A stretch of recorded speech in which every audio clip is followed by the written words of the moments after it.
नमस्कार दोस्तों, मैं हूं डॉक्टर अरविंद नामदेव। मैं शिवालय हॉस्पिटल कोलार भोपाल में पेट एवं लिवर रोग विशेषज्ञ के रूप में कार्यरत हूं।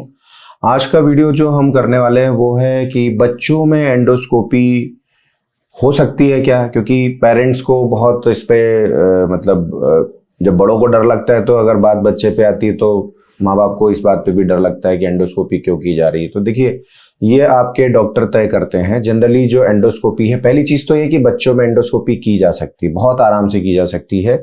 और क्योंकि टेक्नोलॉजिकल एडवांस इतने ज्यादा हो गए हैं कि आप ये समझ लें कि पहले दिन के बच्चे में भी इवन आफ्टर बर्थ अगर कोई तकलीफ आ रही है तो उसे पूरी ऐसा समझ लें कि सारी प्रिपरेशन के साथ, और अगर बोलना चाहिए कि आप ऐसे सेटअप में जहां सारी सुविधाएं हैं, बड़ी आसानी से उनकी एंडोस्कोपी की जा सकती है पहले दिन के बच्चे में भी।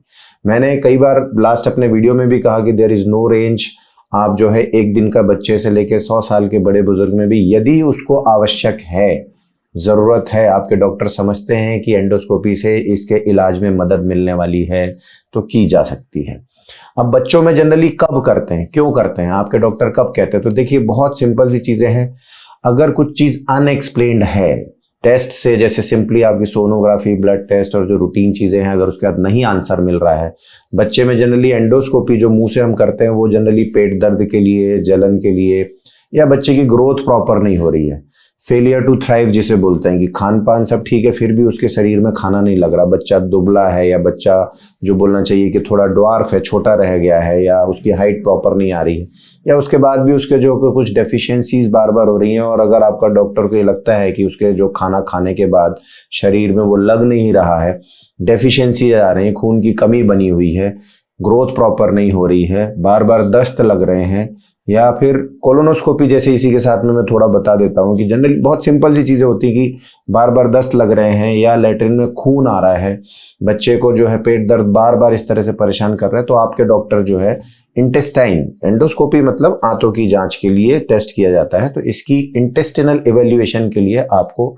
एंडोस्कोपी और डिपेंडिंग अपॉन कोलोनोस्कोपी के लिए एडवाइस कर सकते हैं। Colonoscopy for bleeding period, most of the time जो मेरे पास केसेस आते हैं, अगर लैट्रिन में खून आ रहा है, बच्चे को बार बार आ रहा है, तो डेफिनेटली उसकी कोलोनोस्कोपी की ही जाएगी। अब रही बात, कर सकते हैं, बिल्कुल कर सकते हैं, बहुत सिंपल है, क्योंकि इसके स्कोप जो है ना बच्चों के लिए वो अलग होते हैं। जो बड़ों के स्कोप होते हैं वो नहीं है, बच्चों के लिए अलग डिजाइन है। मैंने दिखाने के लिए भी यहाँ रखा हुआ है कि जो स्कोप है इसमें बेसिकली जो आते होती है उनके साइज के हिसाब से देखा जाता है। तो जो बड़े होते हैं उनके लिए स्कोप जो है, ये देखिए मेरी फिंगर है, इससे भी पतले स्कोप आते हैं रेंज वाइज। लेकिन एडल्ट स्कोप में जब भी हम काम करते हैं तो अंदर सैंपलिंग कर सकें, थोड़ा सा थेरेपेटिक इंडिकेशन से जाते हैं कि उनका इलाज, मान लीजिए ब्लीडिंग हो रहा है तो तुरंत उस समय जाके दवाई लगा दी, बैंड लगा दिया, या क्लिप्स लगा दिए, या दवाई स्प्रे कर दी, इंजेक्शन लगा दिया। तो इसमें चैनल होता है एक जो बड़ा होता है, ताकि उसमें से हम जो इंस्ट्रूमेंट्स अंदर जाके काम कर सकें। तो ये जो है बड़े लोगों का स्कोप है जिससे कि हम बड़ों में काम करते हैं। प्रैक्टिकली इस स्कोप से हम 1 साल के ऊपर के बच्चों में भी काम कर सकते हैं। लेकिन जब इससे भी छोटे बच्चे आते हैं, मान लीजिए 1 दिन का भी बच्चा है, तो ये स्कोप हमारा बदल जाता है। बहुत आराम से, बहुत फ्लेक्सिबल होता है स्कोप, बहुत मुलायम सा होता है, और इसमें कोई ट्रॉमा के चांसेस नहीं होते हैं। तो आपको समझना है कि बच्चों में एंडोस्कोपी हो सकती है। बच्चों में एंडोस्कोपी करने के लिए स्कोप्स भी अलग होते हैं, कई तरह के आ गए हैं, और हर दिन टेक्नोलॉजिकल एडवांस हो रहा है। इवन इससे भी पतले स्कोप आ गए हैं। कुछ स्कोप ऐसे भी जिनको मदर बेबी स्कोप बोलते हैं, यानी इस स्कोप के अंदर से चैनल में से पतले पतले स्कोप होते हैं, वो भी जा सकते हैं देखने के लिए। प्रॉब्लम ये है कि जब इस स्कोप से हम काम करते हैं तो इसमें थेरेपेटिक पोटेंशियल कम हो जाता है, क्योंकि इसके अंदर से एक्सेसरीज जाएंगी, वो और पतली हो जाएंगी, तो उनसे काम करना मुश्किल हो जाता है। तो डायग्नोसिस तो आराम से कर सकते हैं, थेरेपेटिक के लिए हमें सोचना होता है। पर अब नई नई एक्सेसरीज भी हर दिन बनती जा रही है और पतली पतली महीन बनती जा रही है, तो स्कोपी की जा सकती है, सेफली की जा सकती है। बच्चों में अगर हम देखें तो थोड़ा सा उनका जो रेंज है, मार्जिनल रेंज जो बोलना चाहिए, हर चीज के लिए नैरो हो जाता है।